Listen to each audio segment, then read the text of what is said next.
Em nome do Pai, do Filho e do Espírito Santo. Amém. Do Evangelho segundo São Mateus. Depois da multiplicação dos pães, Jesus mandou que os discípulos entrassem na barca e seguissem à sua frente, para o outro lado do mar, enquanto ele despediria as multidões. Depois de despedi-las, Jesus subiu ao monte para orar a sós. A noite chegou e Jesus continuava ali sozinho. A barca, porém, já longe da terra, era agitada pelas ondas, pois o vento era contrário. Pelas 3 horas da manhã, Jesus veio até os discípulos, andando sobre o mar. Quando os discípulos o avistaram, andando sobre o mar, ficaram apavorados e disseram: "É um fantasma!" e gritaram de medo. Jesus, porém, logo lhes disse: "Coragem, sou eu, não tenhais medo." Então Pedro lhe disse: "Senhor, se és tu, manda-me ir ao teu encontro, caminhando sobre a água." E Jesus respondeu: "Vem." Pedro desceu da barca e começou a andar sobre a água, em direção a Jesus. Mas quando sentiu o vento, ficou com medo. E começando a afundar, gritou: "Senhor, salva-me!" Jesus logo estendeu a mão, segurou Pedro e lhe disse: "Homem fraco na fé, por que duvidaste?" Assim que subiram no barco, o vento se acalmou. Os que estavam no barco prostraram-se diante dele, dizendo: "Verdadeiramente tu és o Filho de Deus." Palavra da salvação. Glória a vós, Senhor. Nessa ação de Jesus, depois da multiplicação dos pães, querendo despedir as multidões, nós encontramos uma inversão de atitudes. Desta vez, Jesus manda que eles vão na barca à frente dele. O movimento do discípulo é sempre o movimento de seguir o mestre. Jesus vai na frente, os discípulos vão atrás, como também as ovelhas. Neste caso aqui diz que ele disse a eles que fossem à frente dele. Ele iria depois. Isso recorda a ideia da missão de João Batista. João Batista também foi enviado para ir à frente de Jesus. De fato, os discípulos de Jesus seriam enviados para irem à frente dele. E assim é até hoje.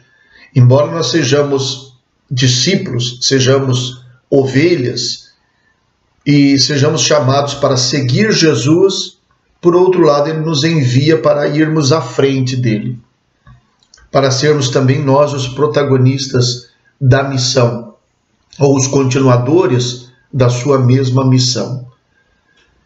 E é exatamente neste momento em que nós somos enviados a ir à sua frente, quando nós somos enviados a ir em missão, que muitas vezes nós encontramos as águas agitadas. Já longe da terra, as águas agitadas, porque os ventos são contrários. É exatamente na missão, quando a gente está tão disposto a fazer aquilo que Jesus nos mandou fazer, que em vez de encontrarmos facilidades, coisas que nos levam a querer continuar, nós encontramos obstáculos, ventos contrários. E é neste momento que os discípulos de Jesus, os cristãos, sendo confrontados, são desafiados e sentem medo, porque aparentemente estão longe de Jesus. Aparentemente estão sozinhos. É curioso que Jesus tenha ficado no monte e diz, ficou rezando como queria, a sós, sozinho, até as 3 horas da manhã. No entanto, ele não está sozinho. Ele tem a consciência, inclusive pela oração, de estar continuamente sendo acompanhado pelo Pai, na força do Espírito, para realizar a sua missão. A impressão que dá é que eles é que estão sozinhos. E Jesus, indo de encontro a eles, caminhando sobre o mar com as águas agitadas, mostra que Deus está acima de todas as coisas. Que Ele está seguro, apesar das águas agitadas. E não só que Ele está seguro, como que Ele pode dar segurança aos outros. Isso aparece no desfecho da história, do diálogo com Pedro. Se és tu, manda que eu também caminhe sobre o mar. Se Jesus está comigo, eu também permaneço firme, seguro, mesmo com as águas contrárias, mesmo com os ventos contrários e as águas agitadas. Mas a questão está: Jesus está comigo ou não está? Ou a questão está em eu tenho fé de que Ele está comigo ou eu duvido? Porque quando Pedro diz: Senhor, se és tu, manda-me ir ao teu encontro caminhando sobre a água, Jesus usa aquela palavra que tantas vezes Ele usou para chamar os discípulos: vem. E enquanto Pedro estava motivado pelo chamado de Jesus, vem, ele caminhou sobre o mar tranquilamente. No momento em que ele tirou esse foco do chamado de Jesus e passou a ocupar-se ou a preocupar-se com o vento contrário, sentiu medo. Quando sentiu o vento, ficou com medo e começou a afundar. O que nos derruba não é propriamente o fato de que Deus pareça distante. O que nos derruba é a gente esquecer que Ele não está distante, que Ele está conosco. E aí passarmos a nos ocupar, ou nos preocupar, nos agitarmos com as coisas que são contrárias. Neste caso, nós sentimos o medo como paralisia. Notem que aqui praticamente o medo aparece como se fosse uma coisa contrária à fé. Quer dizer, ou eu tenho fé ou eu tenho medo. Não é propriamente o medo, porque o medo é natural, inclusive na fé. Mas neste caso aqui, o medo foi provocado pela falta de atenção ao chamado de Jesus. E isso acontece conosco. Nós somos desafiados nas contrariedades da vida a crer. É assim que nós respondemos. E muitas vezes a nossa fé não está baseada em fatos que podem ser demonstrados, coisas que parecem seguras, apostas que nós fazemos.